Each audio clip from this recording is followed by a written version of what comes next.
Both Twitter and Facebook represent and have represented for years to their users, their customers, that they take a neutral approach to election content moderation. However, as we've heard today, and as we will continue to hear today and into the foreseeable future, there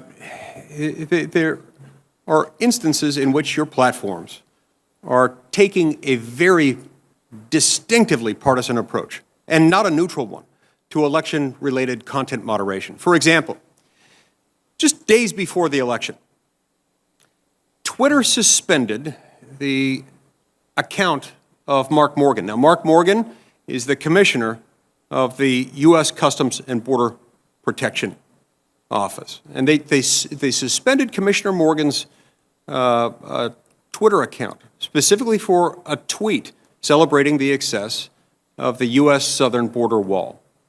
Apparently, Commissioner Morgan's tweet, his comments about the border wall, violated Twitter platform rules governing what it calls hateful conduct. Now, I've read the offending post, and the offending post from Commissioner Mark Morgan reads as follows.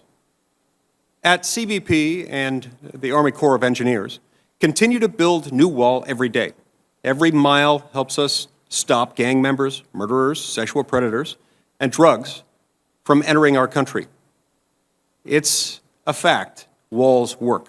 Period. Close quote. Mr. Dorsey, can you tell me, in one sentence, what exactly is hateful about Commissioner Morgan's tweet that I just read?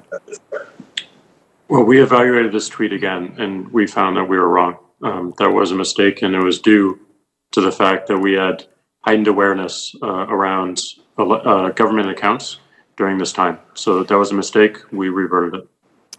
Thank you. I appreciate that. We're going to get back to more of that in a minute and get back to the fact that, I understand that mistakes happen. But what we're going to see today is that mistakes happen a whole lot more, almost entirely on one side of the political aisle rather than the other. Now, Commissioner Morgan's statement in that tweet, as was initially taken down, is factual. There's nothing remotely hateful about it, and yet it was taken down.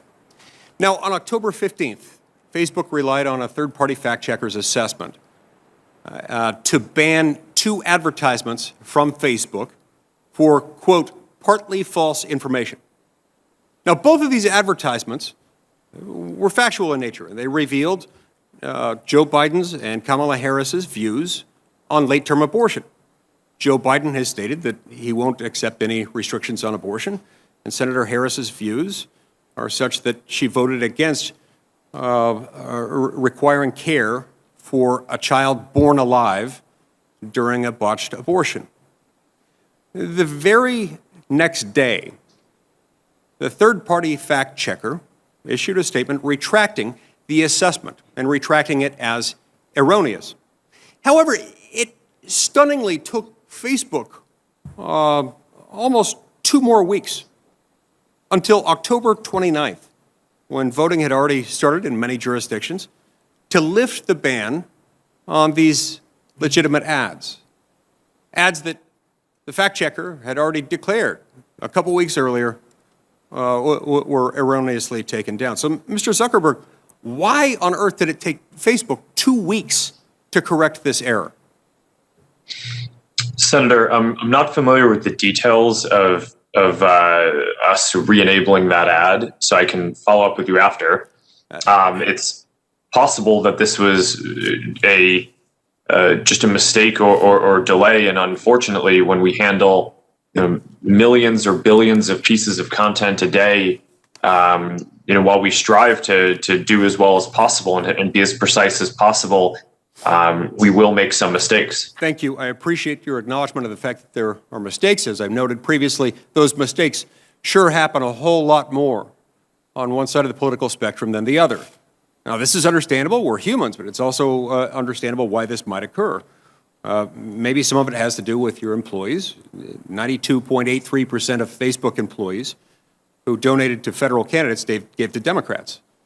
At Twitter, it's even more stark than that, as if it could get much more stark, but 99.3% of Twitter employees who donated to federal candidates gave to Democrats. And so these mistakes, they may be mistakes, but they're mistakes that rhyme. They may not repeat themselves, but they rhyme. And the consistent theme happens to be Republicans, conservatives, and pro-life activists.